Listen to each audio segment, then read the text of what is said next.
ಎಲ್ಲರಿಗೂ ನಮಸ್ಕಾರ. Welcome to my channel. ಇವತ್ತಿನ ವಿಡಿಯೋದಲ್ಲಿ ಕ್ಯಾರೆಟ್ ಮತ್ತು ಬೀಟ್ರೂಟ್ನ ಬಳಸಿ ಒಂದು ಟೇಸ್ಟಿ ಆಗಿರುವಂತಹ ರೆಸಿಪಿನ ತಿಳಿಸ್ಕೊಡ್ತಾ ಇದ್ದೀನಿ. ಬಿಸಿ ಬಿಸಿ ಅನ್ನ ಸಾಂಬಾರ್ಗಾಗಿರ್ಬೋದು ಅಥವಾ ಚಪಾತಿ ರೊಟ್ಟಿ ಎಲ್ಲದಕ್ಕೂ ಸಹ ಸೂಪರ್ ಆಗಿರುತ್ತೆ ಈ ರೆಸಿಪಿ.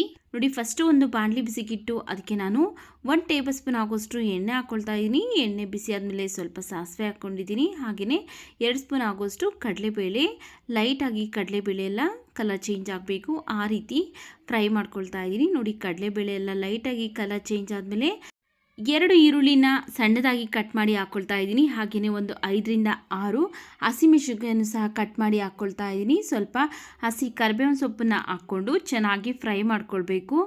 ಇಲ್ಲಿ ಹಸಿಮೆಣಸಿನಕಾಯಲ್ಲಿ ಸ್ವಲ್ಪ ಖಾರ ಕಡಿಮೆ ಇದೆ, ಅದರಿಂದ ನಾನು ಒಂದು ಸ್ವಲ್ಪ ಜಾಸ್ತಿ ಹಾಕ್ಕೊಂಡಿದ್ದೀನಿ.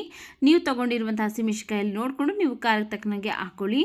ನೋಡಿ, ಇಷ್ಟು ಫ್ರೈ ಆದ ನಂತರ ಈಗ ಇದಕ್ಕೆ ನಾನು ಒಂದು 3 ಕ್ಯಾರೆಟ್ ಹಾಗೆಯೇ 3 ಬೀಟ್ರೂಟ್ನ ಈ ರೀತಿ ಸಿಪ್ಪೆ ಎಲ್ಲ ತೆಗೆದು ತುರಿದ್ಬಿಟ್ಟು ಹಾಕ್ಕೊಳ್ತಾ ಇದ್ದೀನಿ. ಯಾವುದೇ ಕಾರಣಕ್ಕೂ ಇದರಲ್ಲಿರುವಂಥ ನೀರನ್ನು ನಾನು ಹಿಂಡ್ಕೊಂಡಿಲ್ಲ, ಹಾಗೆಯೇ ಡೈರೆಕ್ಟಾಗಿ ತುರಿದ್ಬಿಟ್ಟು ಹಾಕ್ಕೊಳ್ಬೇಕು.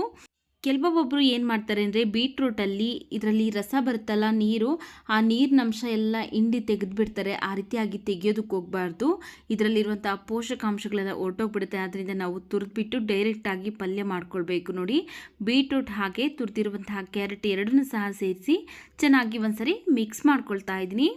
ಯಾವಾಗಲೂ ಒಂದೇ ಥರ ತಿಂದಿರ್ತೀರ ಬೀಟ್ರೂಟ್ ಮತ್ತು ಕ್ಯಾರೆಟ್ ಪಲ್ಯ, ಆದರೆ ಈ ರೀತಿ ಒಂದ್ಸಲಿ 2 ಮಿಕ್ಸ್ ಮಾಡಿ ಟೇಸ್ಟ್ ನೋಡಿ, ಮತ್ತೆ ಮತ್ತೆ ಮಾಡ್ಕೊಂಡು ತಿಂತೀರಾ, ಅಷ್ಟು ರುಚಿಯಾಗಿರುತ್ತೆ. ನೋಡಿ, 2 ಸಹ ಚೆನ್ನಾಗಿ ಮಿಕ್ಸ್ ಮಾಡ್ಕೊಂಡ ನಂತರ ರುಚಿಗೆ ತಕ್ಕಷ್ಟು ಉಪ್ಪು ಹಾಕ್ಕೊಳ್ತಾ ಇದ್ದೀನಿ. ಉಪ್ಪು ಹಾಕಿ ಮತ್ತೆ ಒಂದ್ಸರಿ ಉಪ್ಪೆಲ್ಲ ಮಿಕ್ಸ್ ಆಗೋ ಥರ ಮಿಕ್ಸ್ ಮಾಡಿ ಈಗ ಸ್ಟವ್ನ ಲೋ ಫ್ಲೇಮಲ್ಲಿ ಇಟ್ಕೊಂಡು ಒಂದು 2ರಿಂದ 3 ನಿಮಿಷ ಮುಚ್ಚಿ ಬೇಯಿಸ್ತಾ ಇದ್ದೀನಿ. ನೋಡಿ, ಈಗ ಒಂದು 2ರಿಂದ 3 ನಿಮಿಷ ಆಗಿದೆ. ಓಪನ್ ಮಾಡಿ ತೋರಿಸ್ತೀನಿ.